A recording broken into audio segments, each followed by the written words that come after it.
Football fans, what's up? Kevin Smith doing another call sheet short with you. And today we're talking about some of the hits and misses through 2 days of free agency. It's been an incredible free agency period so far. Man, the signings are coming fast and furious. Lot to like, some things to kind of question or scratch your head about. Let's get to it. All right, some things I really like so far. Saquon Barkley to the Eagles. Pretty big price tag, $37 million over 3 years, at least in the reset running back market. That's a pretty big price. And some people may be questioning whether they could have gotten a cheaper alternative. But I love Barkley in new offense coordinator Kellen Moore's offense. 2 years ago in Dallas, Kellen Moore threw the ball to the backs almost 100 times, almost 100 combined receptions for Ezekiel Elliott and Tony Pollard out there. Something the Eagles didn't do much last year under Brian Johnson as their OC. Barkley is a great receiver out of the back. I think he will give Jalen Hurts an outlet that he really needs in that offense, not to mention excellent running behind one of the league's best offensive lines. The upgrade from the New York line to the Philly line will be huge for Barkley. Love that signing. Another running back signing I really like, Austin Eckler to the Washington Commanders. Again, you talk about scheme fit. Here's a guy who is great out of the backfield catching the ball, really good in space. He's going to go to Washington, where he's going to play in an offense for new offense coordinator Cliff Kingsbury. He's a spread guy. He's a guy who likes to spread the field in 10 and 11 personnel formations. There's going to be a lot of space for Eckler in Washington. I really like that signing. I really like Christian Wilkins going to Vegas. It's a big price tag, man. He's going to get over $100 million. That's a huge price tag for an interior defensive lineman, but pairing him with Max Crosby is going to be a problem for opposing offenses. He's going to be able to push the pocket. One thing we know about Crosby, when he bends the edge, he forces quarterbacks to step up into the pocket. Well, now you're going to be stepping up into a pocket that Wilkins will have the opportunity to collapse. It's going to be tough, man. You better get the ball out fast if you're an opposing offense. I think it really shows, too, how much defensive guys want to go out there and play for Antonio Pierce. And the fourth one, I'll give you one more.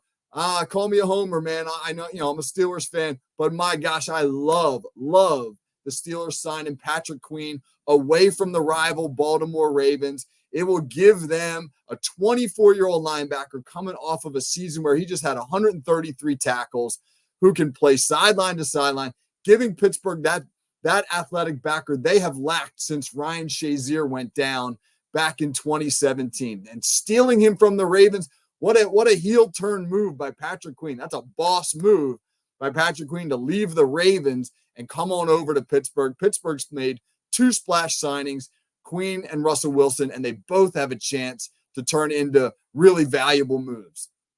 All right, what did I not like? And I'm not going to say that any of these moves won't work out, but I'll give you a couple here that a lot of people are lauding, and I just maybe have a little bit of a different take on it. All right, Kirk Cousins to the Falcons. I mean, there's a lot to love about that. He's the best free agent quarterback on the market.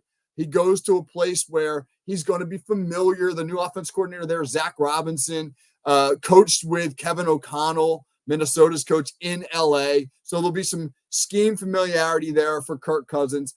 But man, they're giving $180 million, $90 million, actually $100 million guaranteed to a 36-year-old quarterback coming off of an Achilles injury in a scheme that's going to require an awful lot of quarterback movement. Outside zone, he's going to have to sprint the ball back to the running backs. He's going to have to boot away from that. It's a lot of pocket movement for a guy with an Achilles injury. Might work out great. Cousins, been a very productive quarterback. That's a winnable division in the NFC South. Could work out great for the Falcons there. But boy, if he hurts that Achilles again, they're on the hook for a lot of money to a guy who is on the back end of his career. A second signing that a lot of people love, and that in theory could be great, is Derrick Henry to the Ravens. I'm not hating on the Ravens here as a Steelers fan. I'm actually a big admirer of Baltimore. I think that they do a phenomenal job in free agency, great job in the draft. They're always drafting guys that I'm like, damn, I wish the Steelers had gotten him. But this one, we talk about scheme fit. Some of the reasons I liked some of those other signings was scheme fit. And I just don't know, man. I mean, Baltimore really went heavy on 11 personnel last year under Todd Monken. They spread the field. If this were still the Greg Roman Ravens offense, I would get it a lot more.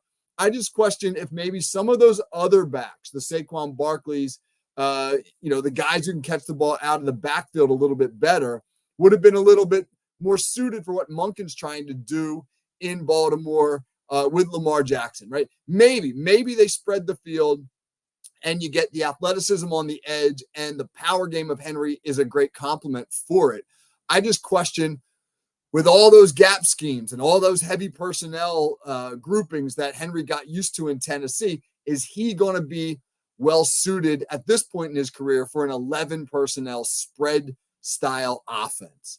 And then one more, and this is a move that hasn't been made, at least as I record this, it hasn't been made. But what are the Chicago Fields? What are the Chicago Bears doing with Justin Fields? I mean, that guy was the talk of the free agency period right before everything opened up. And now here we are 2 days in, tons of quarterback moves being made. Atlanta getting Cousins, Minnesota signing Sam Darnold to replace him.